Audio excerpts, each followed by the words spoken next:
Yes, good evening everyone. फटाफट से जितने भी बच्चे जिनका सितंबर में अटेम्प्ट है कमेंट बॉक्स में लिखे कि उनका सितंबर में अटेम्प्ट है, क्योंकि ये वीडियो रिलेवेंट होने वाली है उन बच्चों के लिए जो सितंबर में अपना अटेम्प्ट देने वाले हैं। ठीक, आपको पता होगा कि अब एमसीक्यू आ चुका है हर एक सब्जेक्ट में 30 मार्क्स के। एंड पिछला जो अटेम्प्ट था मई 2024, उस अटेम्प्ट से क्या सीखने को मिला आप लोगों को कि कुछ ऐसे क्वेश्चन है जो अब सीधा बुक से उठ के नहीं आ रहे, थोड़े लॉजिकल क्वेश्चन भी आ रहे हैं, थोड़ा लेंदी क्वेश्चन भी देखने को मिला था। ठीक है, इस वीडियो में डिटेल में बात करूंगा आपको क्या करना है, कैसे करना है, एंड सितंबर अटेम्प्ट के लिए आगे मैं क्या लेके आ रहा हूं आप लोगों के लिए। ठीक है, ध्यान से देखो जरा। अगर हम बात करें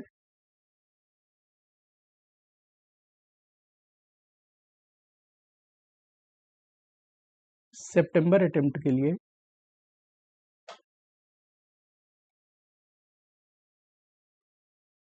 तो बहुत सारे ऐसे बच्चे होंगे जो फर्स्ट टाइम देंगे अटेम्प्ट, है ना, जिन्होंने इससे पहले दिया नहीं है, फर्स्ट टाइम एक्सपीरियंस करने वाले हैं वो। और कुछ तो ऐसे भी बच्चे होंगे जिनका एग्जाम बिगड़ गया किसी कारणवश, वो अच्छा एग्जाम नहीं दे पाए तो वो री अटेम्प्ट करेंगे। करेक्ट, री अटेम्प्ट वाले बच्चे को क्वेश्चन पैटर्न एक बार देख चुके हैं, और जो फर्स्ट टाइम वाला बच्चा है वो भी क्वेश्चन पैटर्न देख सकता है। अवेलेबल है क्वेश्चन, तो क्वेश्चन अवेलेबल है हर एक सब्जेक्ट में। अगर आप ध्यान से देखोगे तो 30 मार्क्स के एमसीक्यू एंड 70 मार्क्स के प्रैक्टिकल आएंगे। 30 मार्क्स के एमसीक्यू एंड 70 मार्क्स के प्रैक्टिकल करने वाला सब्जेक्टिव क्वेश्चन आएगा। ठीक है, एक चीज और आपको ध्यान रखना है, अब जो अटेम्प्ट आ रहे हैं ना, इंस्टीट्यूट जब भी क्वेश्चन फ्रेम करेगा, पहले पास्ट में जो करता था, हाल ही में कुछ अटेम्प्ट से 5 इयर्स के पैटर्न देखोगे पास्ट के, तो बहुत ही रिपीटेटिव नेचर के थे। जो क्वेश्चन ऑलरेडी बुक में है या पास्ट में आए उसी को रिपीट कर दिया, विदाउट एक मेजर चेंजेस, कंसेप्ट का विदाउट कोई मेजर चेंज करे बिना। पर इस बार जो क्वेश्चन आया था मई 2024 में, इस क्वेश्चन को मैं बोलूंगा मोर लॉजिकल। क्यों? नंबर 1, न्यू एडजस्टमेंट थे।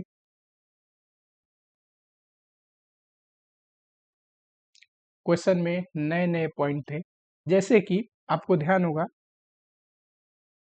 डेटा मैनेजमेंट में फैक्टरिंग पे क्वेश्चन आया था।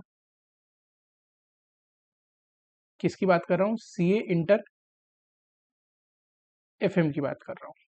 और ये जो क्वेश्चन था ना, ये बिल्कुल जो एडजस्टमेंट थी एक न्यू थी, उसमें बढ़िया था, किसी भी बुक में है नहीं इससे पहले। ठीक, जब मैं इसका सजेस्टेड सॉल्यूशन कराया था तब भी ये बात बोल रहा था। आपको करना क्या है ध्यान से सुनना। आने वाले टाइम में अब मैं कंसेप्ट के लेक्चर्स बीच बीच में अपलोड करते रहूंगा, एंड प्रैक्टिकल, ये इंपॉर्टेंट है। कंसेप्ट क्लियर तो होनी चाहिए 100%, लेकिन क्वेश्चंस पे प्रैक्टिस ना हो तो क्वेश्चन थोड़ी ना बनेंगे, है ना। तो इसके लिए एमसीक्यू न्यू वेराइटी, एमसीक्यू के भी क्वेश्चन डालते रहूंगा मैं बीच बीच में कि आप लोगों का प्रैक्टिस होते रहे। अच्छा, कोई बच्चा मान लो प्रैक्टिस कर चुका है कोई एमसीक्यू पर्टिकुलर, तो उसे नया तरीका पता चलेगा। एमसीक्यू में अपना मकसद क्या है? Time saving. आप एमसीक्यू कर रहे हो ये तो इंपॉर्टेंट है ही, सही समय में कर रहे हो ये भी इंपॉर्टेंट है। एमसीक्यू में टाइम बचना चाहिए, तभी तो आप सब्जेक्टिव पे टाइम ज्यादा दे पाओगे। करेक्ट, तो ये चीज आपको देखना है। आने वाली अब वीडियोज में बहुत सारे एमसीक्यू की वीडियोज लेके आऊंगा, साथ ही में न्यू वेराइटी के प्रैक्टिकल क्वेश्चन। बहुत सारे ऐसे क्वेश्चंस है, लगभग सारे ही चैप्टर्स में कुछ कुछ नए क्वेश्चन है जो एक ट्रेंड बहुत पुराना हो गया था, ये कराया नहीं जाता था, कराते नहीं थे। कई क्वेश्चन लेंदी है पर पूरा क्वेश्चन नहीं पूछेगा, उसमें कोई बढ़िया एडजस्टमेंट है उसको यूज करके क्वेश्चन फ्रेम कर देगा छोटा। अब जब आपने वो क्वेश्चन पूरी देखी नहीं तो एडजस्टमेंट में भी दिक्कत आएगी। ठीक, तो क्या न्यू वैरायटी के जितने भी क्वेश्चन होंगे, बढ़िया बढ़िया क्वेश्चन, उससे रिलेटेड प्रैक्टिकल क्वेश्चन का वीडियो अपलोड करते रहूंगा, एमसीक्यू का प्रैक्टिस का वीडियो अपलोड करते रहूंगा। इससे आप लोग का प्रैक्टिस बढ़िया रहेगा। कंसेप्ट में किसी बच्चे को दिक्कत है तो फास्ट ट्रैक को फिलहाल रेफर कर सकते हो। फास्ट ट्रैक में अगर आप ध्यान से देखोगे तो कॉस्टिंग का भी एंड एफएम का भी ठीक, दोनों का ही फास्ट ट्रैक डाला हुआ है, वहां से कंसेप्ट क्लियर हो जाएगा। बहुत सारे क्वेश्चन भी कराए हैं। एंड इसके अलावा भी किसी बच्चे को अगर डाउट रहता है, ठीक, आप वीडियो के कमेंट बॉक्स में लिख दो, जिस भी टॉपिक से रिलेटेड डाउट है, जिस भी कंसेप्ट से रिलेटेड डाउट है, मैं नेक्स्ट वीडियो में आप लोगों का डाउट डेफिनेटली कवर कर लूँ। ठीक है, अगर कंसेप्ट में दिक्कत है तो उस कंसेप्ट से रिलेटेड फिर से एक फ्रेश कंसेप्ट डाल दूंगा आप लोगों के लिए। ठीक है, जुड़े रहना है, जितनी वीडियो डलेगी आपको देखना है। ठीक, मैं ये वादा करता हूँ कि हमेशा प्रैक्टिकल के जितने भी बढ़िया बढ़िया क्वेश्चन है सारे लेके आऊंगा आप लोगों के लिए। ठीक, आप लोगों को करना क्या है, अगर कोई डाउट है या किसी कंसेप्ट को चाहते हो कि मैं पढ़ा दूं तो आपको क्या करना है, वीडियो में कमेंट करना है। ठीक है, कमेंट करोगे उससे रिलेटेड वीडियो डेफिनेटली मैं लेके आऊंगा। ठीक, अब आगे बढ़ते हैं, आज की वीडियो में हम क्या करने वाले हैं। हाँ जी, तो इस वीडियो में हम लोग क्या करने वाले हैं, तो इस वीडियो में हम लोग करने वाले हैं कुछ एमसीक्यू के प्रैक्टिस। ये है वीडियो एमसीक्यू के प्रैक्टिस से रिलेटेड। जितने भी आगे मटेरियल इंस्टीट्यूट की तरफ से आएगा, चाहे वो एमटीपी भी हो, आरटीपी हो, हर एक चीज से रिलेटेड इंस्टेंट वीडियो मैं आप लोगों को प्रोवाइड कर दूंगा एज सुन एज पॉसिबल। ठीक है, चलो कुछ एमसीक्यू प्रैक्टिस करते हैं। ये एमसीक्यू कौन से है, आईसीएआई ने जो एमटीपी में पिछले अटेम्प्ट में पूछा था, ठीक, उन्हीं एमसीक्यू को प्रैक्टिस करा रहा हूं मैं। ठीक है, बहुत सारे बच्चे हैं जो 24 का एमसीक्यू नहीं देखे होंगे, आगे आने वाले अटेम्प्ट वाले बच्चे, उनके लिए एक प्रैक्टिस वीडियो है। ठीक है, आ जाओ।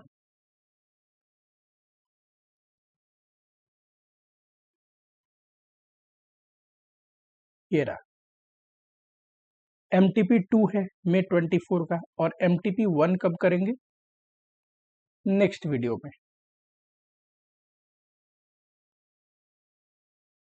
आओ जरा, पहला जो क्वेश्चन है ये आरटीपी में आया हुआ क्वेश्चन है। ठीक, मार्जिनल कॉस्टिंग का क्वेश्चन है, और अगर आपको थोड़ा भी कंसेप्ट क्लियर हो तो बहुत आसान क्वेश्चन है। ये 10 मार्क्स में आने वाला क्वेश्चन है अगर आया इंस्टीट्यूट के एमसीक्यू के एग्जाम में तो। चलो, सेकंड जो क्वेश्चन है,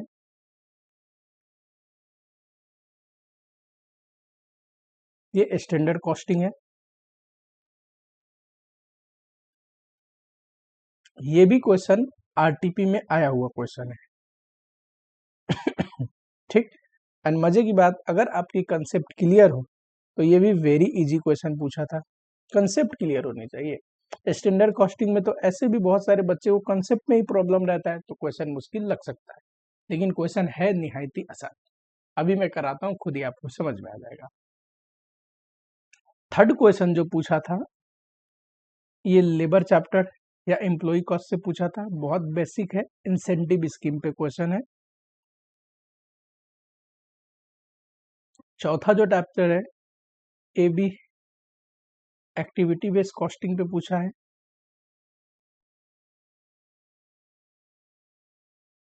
दो एक्टिविटी दिया है, एक परचेजिंग ऑर्डर का नंबर ऑफ ऑर्डर के अनुसार ये खर्चा बढ़ना चाहिए, और दूसरा डिलीवरी का, और खर्चा भी दे रखा है, बस ए और बी पे बांटने हैं। ठीक, नेक्स्ट क्वेश्चन है कॉस्ट शीट का, बहुत आसान है, प्राइम कॉस्ट निकालिए, सारे डायरेक्ट खर्चे को जोड़ देते हैं, total direct cost is equal to prime cost. Next question है प्रोसेस कॉस्टिंग का। पूछा गया है अमाउंट ऑफ अबनॉर्मल गेन और लॉस। एक तो अबनॉर्मल गेन और लॉस बताइए और उसका कितना अमाउंट होगा, कितना वैल्यू होगा। सिंपल कॉस्ट पर यूनिट निकालेंगे, इनटू कर देंगे। Must appropriate unit cost. अगर आपको ध्यान होगा, मैंने अपने जो एमसीक्यू प्रैक्टिकल आप लोगों को कराया था सेकेंड पार्ट कॉस्टिंग के, उसमें ऐसे भी क्वेश्चन थे। ये तो क्वेश्चन एज इट इज था क्योंकि इंस्टीट्यूट की पास्ट में, ये अगर आपको बोलूं तो सीएमए की बुक में ये क्वेश्चन आपको मिल जाएगा एज इट इज। ठीक है, आ जाओ जरा करते हैं। In a meeting of head of department of Arnab Limited has been called to review the operating performance of company. Meeting में हमने क्या रिव्यू करना है, ऑपरेटिंग परफॉर्मेंस कैसा है लास्ट ईयर का। The head of production department appraised that during last year company operated at 70% capacity. ये last year है, ये कमिंग ईयर इस साल का डेटा होगा। 70% पे ऑपरेट करते थे, but in the coming year 95% capacity can be achieve. लिखते जाओ बस जो भी डिटेल दिया है। With an additional investment of 100 crore on capex, capital expenditure and working capital. कह रहा है कैपेसिटी तो बढ़ जाएगी लेकिन उसके लिए इन्वेस्टमेंट चाहिए 100 करोड़ का, 100 करोड़ का। ठीक।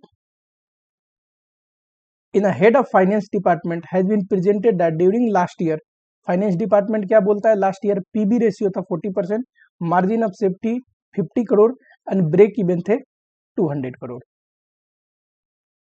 Margin of safety 50 crore, BEP 200 crore, तो टोटल सेल कैसे हो जाएगा, दोनों को जोड़ दो। ठीक। पीबी रेशियो था 40%, सिंपल यही बोला है। जितना भी डेटा दिया है ना सिर्फ मैं वही लिख रहा हूं।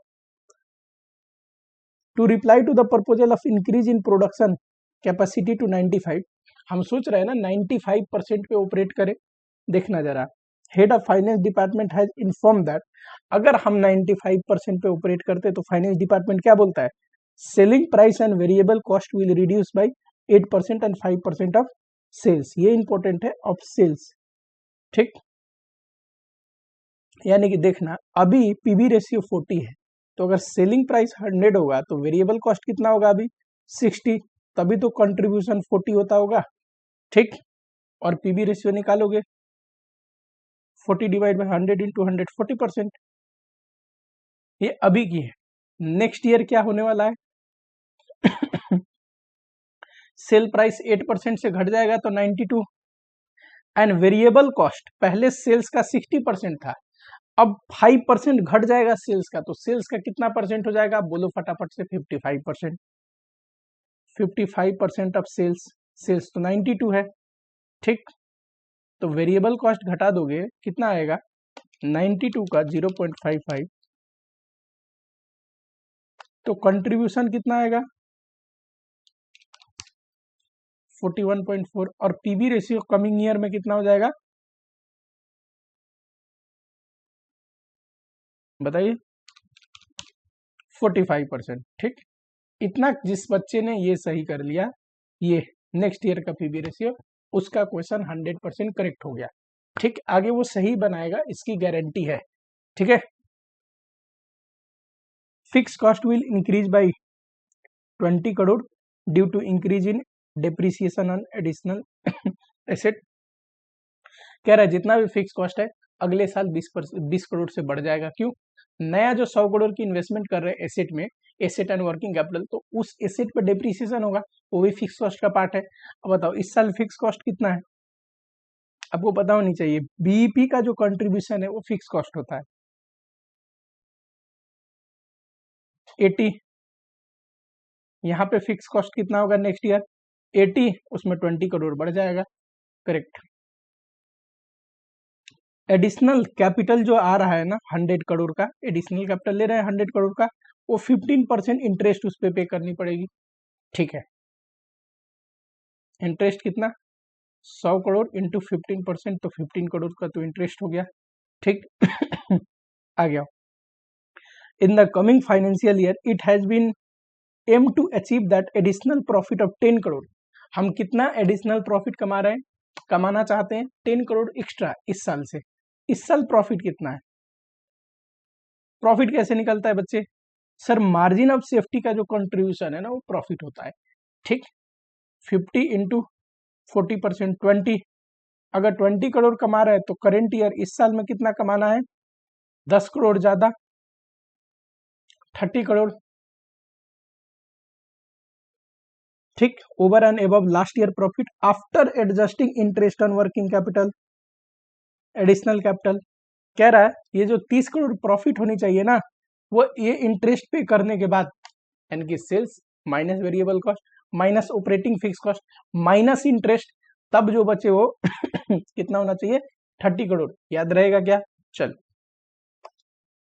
बोल रहा है you are required to calculate revise sale. कोई दिक्कत नहीं। पता है डिजायर सेल्स की फॉर्मूला क्या होता है? Desire contribution divide by PV ratio. देखना जरा, ये तो 80, अच्छा ये भी पता है फिक्स कॉस्ट ही है, टोटल जोड़ दो, ये कितना हो गया? 100, 115 हो गया।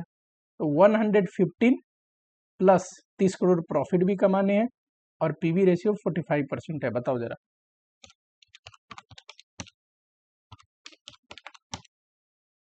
322.22 ये आया। Second, revise BEP. बीईपी कैसे निकलता है? Fix cost divide by PV ratio. बताओ।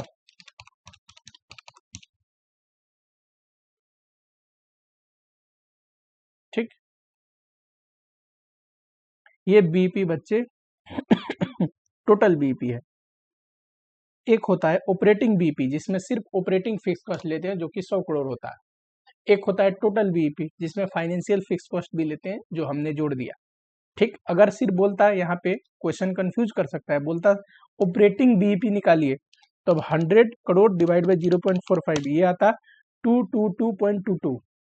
अगर बोलता सिर्फ फाइनेंशियल बीईपी तो अलग आता, टोटल बोला तो हमने ऐसे निकाला। ठीक, फाइनेंशियल बीईपी सिर्फ पूछेगा नहीं, ताकि ऑपरेटिंग बीईपी या टोटल बीईपी पूछेगा। सिंपल सी बात है कॉस्टिंग में। ठीक है, ये क्या है? टोटल बीईपी है। Margin of safety, profit divide by PV ratio. इस साल 30 करोड़ कमाने, पीवी रेशियो 45%।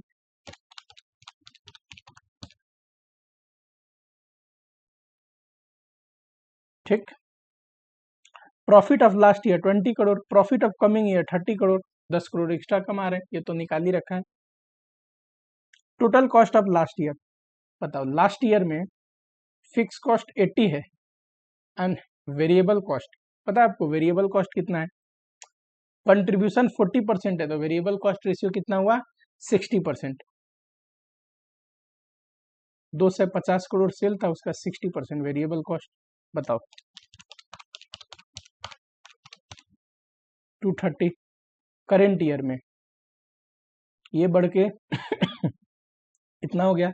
वेरिएबल कॉस्ट 55% है सेल्स का, और सेल्स आया कितना है? 322.22 था ना, ऊपर देखो पहले पॉइंट में ये रहा, निकालो।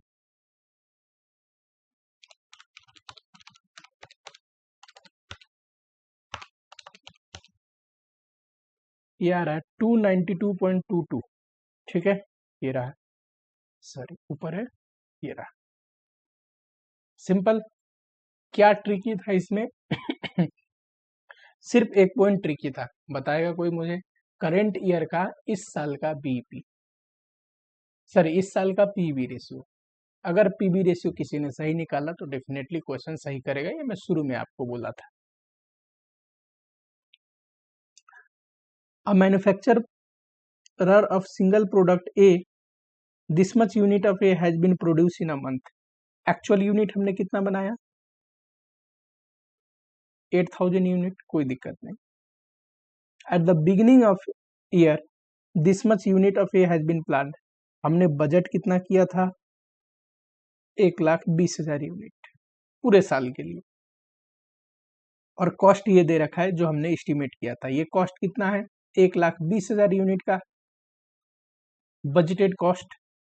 ठीक, सेमी वेरिएबल जो है ये तो फिक्स खर्चा है, फिक्स ओवरहेड, ये वेरिएबल ओवरहेड, और सेमी वेरिएबल में कह रहा है 60% फिक्स है, तो इसका 60% बताओ, 1,08,000, और वेरिएबल कितना है, बचा हुआ 40%,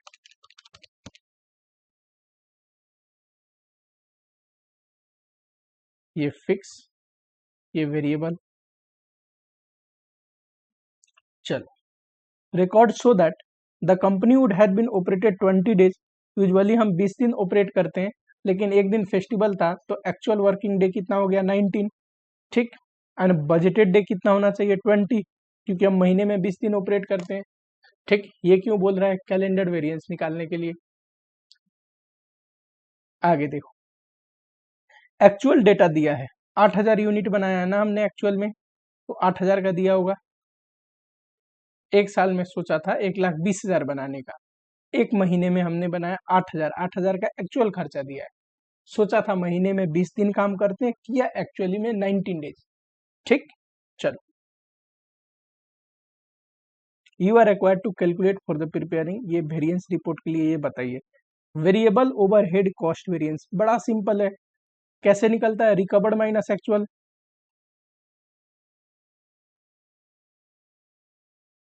करेक्ट। एक्चुअल में भी देखो, ये सेमी वेरिएबल में फिक्स और वेरिएबल कर दो, 19,200 इसका 60%, 11,200 520 ये तो फिक्स है, और वेरिएबल कितना होगा, 7,680, करेक्ट। रिकवर्ड देखो, बजटेड कितना किया था, 6 लाख प्लस 72,000,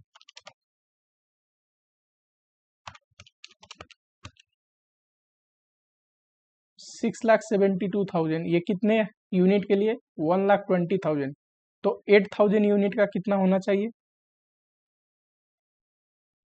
माइनस एक्चुअल कितना है, एक्चुअल में 7,680 प्लस 48,000, बताओ जरा,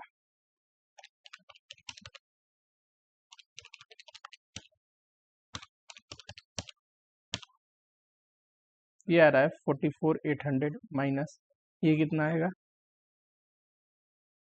चलो मैं सीधा ही घटा के लिख देता हूं, सीधा ही घटा के लिख देता हूं, एडवर्स आ रहा है। ठीक, अब किसी बच्चे को ये समझ में नहीं आ रहा है रिकवर कैसे निकाला तो यहाँ देखो, ये पर यूनिट बजटेड आ गया, जिसको स्टैंडर्ड कॉस्ट पर यूनिट भी बोलते हैं, स्टैंडर्ड ओवरहेड पर यूनिट भी बोलते हैं, इनटू एक्चुअल कर दिया तो ये आ गया रिकवर्ड, एक्चुअल आउटपुट से इनटू करने के बाद माइनस एक्चुअल, एक्चुअल में तो क्या है, एक वेरिएबल ये है और एक वेरिएबल ये, सेमी वेरिएबल के अंदर हमने वेरिएबल निकाला था, जो वेरिएबल पोर्शन है टोटल जोड़ा तो वेरिएबल आ गया। ठीक है, डिटेल में अगर आपको कोई भी कंफ्यूजन है ना, तो आप रेफर कर सकते हैं स्टैंडर्ड कॉस्टिंग का मेरा पढ़ाया हुआ फास्ट ट्रैक में, बहुत बढ़िया सिखा रखा है, अगर जो बच्चा वहां से पढ़ा है उसको कोई कंफ्यूजन नहीं होगा कि मैं क्या कर रहा हूँ। फिक्स ओवरहेड वॉल्यूम वेरिएंस आपको याद होगा, यहाँ पे मैंने बजटेड लिखा था, यहाँ पे रिकवर्ड, यहाँ पे एक्चुअल पढ़ाते टाइम, ये है वॉल्यूम, ये एक्सपेंडिचर, और ये है फिक्स ओवरहेड कॉस्ट वेरिएंस। ठीक, पूछा क्या है, वॉल्यूम वेरिएंस, रिकवर्ड में से बजटेड घटेगा तो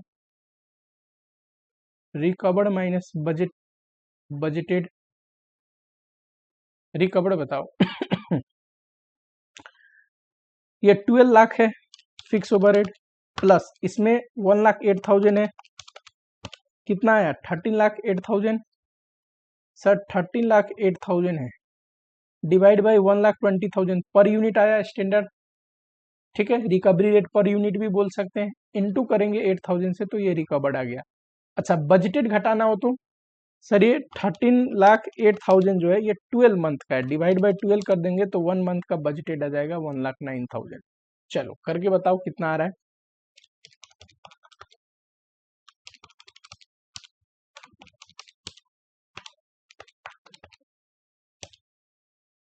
ये आ रहा है, ठीक। 87,200 माइनस 1,09,000, ये आएगा इतना एडवर्स। एक्सपेंडिचर वेरिएंस कैसे निकलता है बताओ। बजटेड में से एक्चुअल घटा के, बजटेड में से एक्चुअल घटा के, बजटेड तो पता है अभी निकाला, पूरे साल का हमें पता है 13,08,000 बजटेड खर्चा है, तो एक मंथ का कितना, डिवाइड बाई 12, है ना। एक्चुअल एक्चुअल जोड़ दो, ये रहा एक्चुअल फिक्स कॉस्ट, ये 1,19,000 प्लस इसमें भी है 11,520, 1,30,520 आ रहा है। फिर आया ये एडवर्स। चलो अगला है कैलेंडर वेरिएंस। आपको पता है कैलेंडर वेरिएंस कैसे निकलता है, actual working day minus budgeted day into recovery rate per day, correct. ये 19 है, बजटेड डे हमने 20 दिन काम करने का सोचा था, रिकवरी रेट पर डे बताओ। ये रहा total fix overhead. Budgeted day कितना होगा, हर एक महीने में 20 दिन काम करने का सोचते हैं, तो पूरे साल में कितना, 20 इंटू 12 240। चलिए बताइए तो जरा। ये आ रहा है 5450 एडवर्स।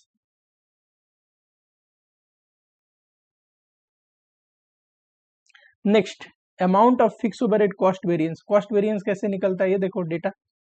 कॉस्ट वेरिएंस निकलता है रिकवर्ड में से एक्चुअल घटा के, करेक्ट। रिकवर्ड कितना है, तो सर रिकवर्ड है 87,200, एक्चुअल कितना है 1,30,520।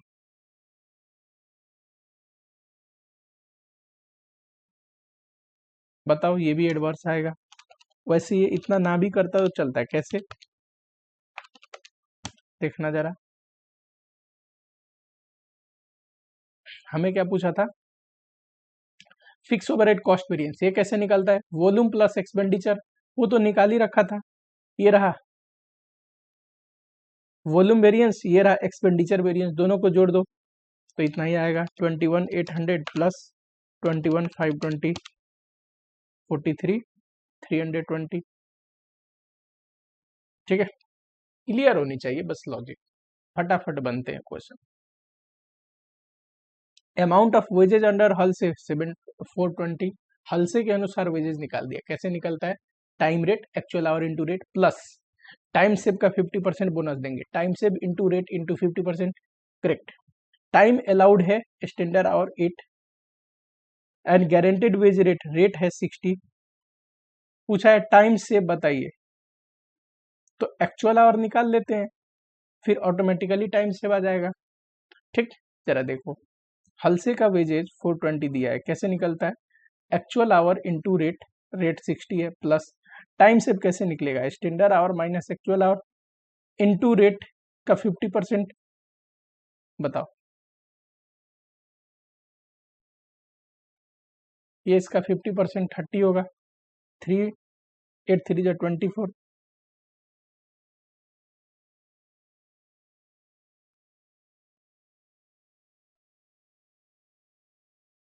420 माइनस 240 डिवाइड बाई 30, बताना जरा कितना आएगा। 6 आया। 8 घंटा काम करने को समय मिला था, 6 घंटे में ही खत्म कर दिया। कितना घंटा टाइम सेव किया, standard our minus actual our, ठीक, 2 आवर्स आएगा, 8 माइनस 6 2। टोटल कॉस्ट बताइए प्रोडक्ट ए एंड बी का यूजिंग एबीसी एनालाइज, ठीक। पर यूनिट नहीं पूछा है, टोटल पूछा है, एक ए है और एक बी है। ऑर्डरिंग कॉस्ट दिया है टोटल कंपनी का, डिलीवरी कॉस्ट भी दिया है, नंबर ऑफ ऑर्डर प्लेस इतना है, तो इस रेशियो में बांट दो या पर ऑर्डर निकाल के इनटू कर दो, कोई दिक्कत नहीं, क्योंकि दो ही प्रोडक्ट है तो ये खर्चा इन्हीं दो पे बटना है। दूसरा डिलीवरी कॉस्ट दिया है तो नंबर ऑफ डिलीवरी रिसिप्ड भी दे रखा है, इस रेशियो में बांट दो या फिर पर डिलीवरी निकाल लो और इनटू कर दो, बात बराबर है। ए पी, चलो 4 लाख, पहले तो ये करते हैं ऑर्डरिंग कॉस्ट का। टोटल नंबर ऑफ ऑर्डर कितना है 100 प्लस 220, 320 का ये तो पर ऑर्डर आ गया, इंटू 100 ए के हिस्से में कितना आएगा 125, तो बचा हुआ तो बी के हिस्से में आना चाहिए 275। सिमिलरली 1,35,000 है, total number of order receive कितना है 200 प्लस 70, 270 इंटू 70 करेंगे तो ए के हिस्से का आएगा या 35,000, करेक्ट। तो बचा हुआ 1 लाख किसके हिस्से में आएगा बी के, 1,60,000 आएगा जोड़ोगे तो, और ये 375 आएगा जोड़ोगे तो, और क्या। प्राइम कॉस्ट क्या होता है बच्चे, direct material consumed, direct wages, direct expense, तीनों को जोड़ दोगे तो प्राइम कॉस्ट आएगा, करेक्ट। मटेरियल परचेज्ड है, यहाँ मटेरियल कंज्यूम्ड है, कंज्यूम्ड लेते हैं क्यों, मटेरियल परचेज में ओपनिंग क्लोजिंग एडजस्ट करके जितना मटेरियल कंज्यूम्ड हुआ है, खरीदे कितना इससे मतलब नहीं है, बनाने में कितना खर्च हुआ है ये जरूरी है, ठीक। तो ये लेंगे, ये डायरेक्ट वर्ड यहाँ होना चाहिए था। मैन्युफैक्चरिंग ओवरहेड नहीं लेते, डायरेक्ट लेबर लेते हैं, डायरेक्ट एक्सपेंस लेते हैं, तीनों को जोड़ना 45 प्लस 15 प्लस 67 500, ये रहा।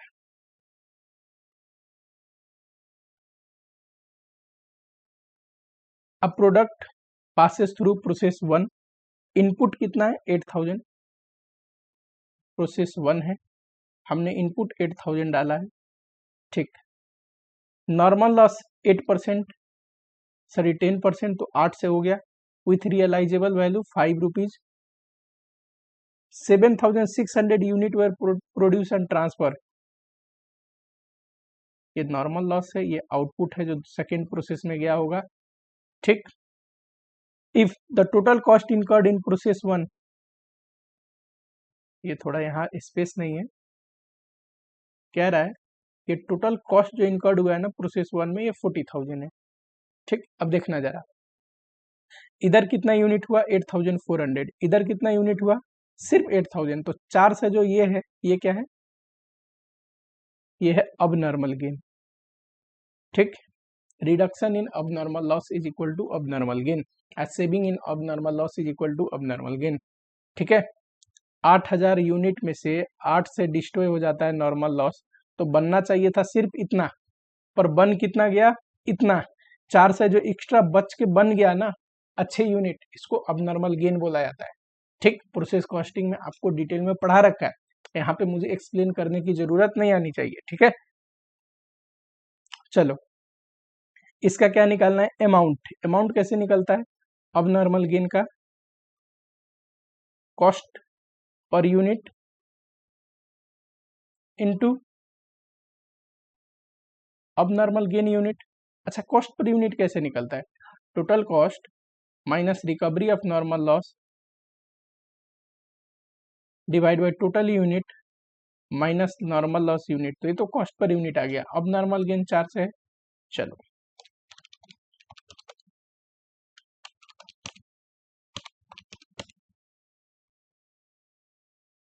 ठीक है 2000 आया।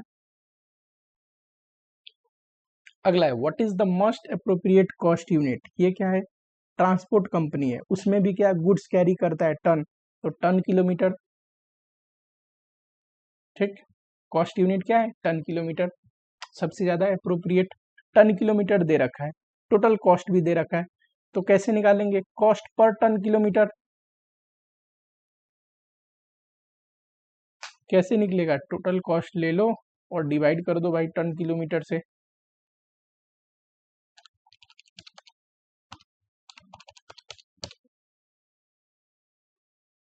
राउंड अप कर देना क्योंकि 2 डिजिट में आंसर लेना है, ठीक है। चलो समझ में आया क्या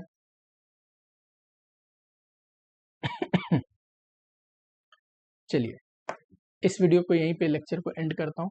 वीडियो पसंद आया, मजा आया, कमेंट करना। कोई डाउट हो और सितंबर अटेम्प्ट के लिए क्या चाहते हो, कोई कंसेप्ट पढ़ा दूँ, जो बोलोगे, आपके मन में जो डाउट हो कमेंट करना। वीडियो के रिस्पॉन्स में मैं अगला वीडियो लेके आऊंगा, वहां पे उस चीज को कवर करूंगा डेफिनेटली। ठीक, नेक्स्ट वीडियो में नेक्स्ट क्वेश्चन के साथ एमसीक्यू एंड प्रैक्टिकल क्वेश्चन करते रहेंगे। आप लोगों को बस जितना वीडियो डले देखते रहना है, नई नई चीजें सीखने को मिलेगी, नई नई क्वेश्चन में नया नया वेराइटी सीखने को मिलेगा। ठीक, एंड अगर आप पढ़ रहे हो, उस पर प्रैक्टिस अच्छे से हो जाएगा तो डेफिनेटली एग्जाम अच्छे से ही जाएगा। ठीक है, चलो मिलता हूँ आप लोगों से नेक्स्ट वीडियो में।